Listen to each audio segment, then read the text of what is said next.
مصطفى مصطفى منبع للصفا، سيد الأنبياء مشعل في الوفاء، كان في عطفه لليتامى دفاع.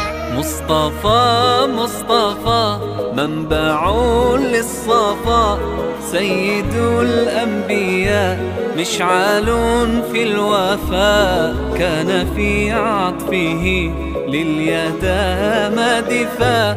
حن قلبي له فاض شوقا إليه، ليس أرجو سوى شربة من يديه. الصلاة عليه والسلام عليه، للسماء ارتقى فأتى بالنقاء، وغدا وجهه نيرا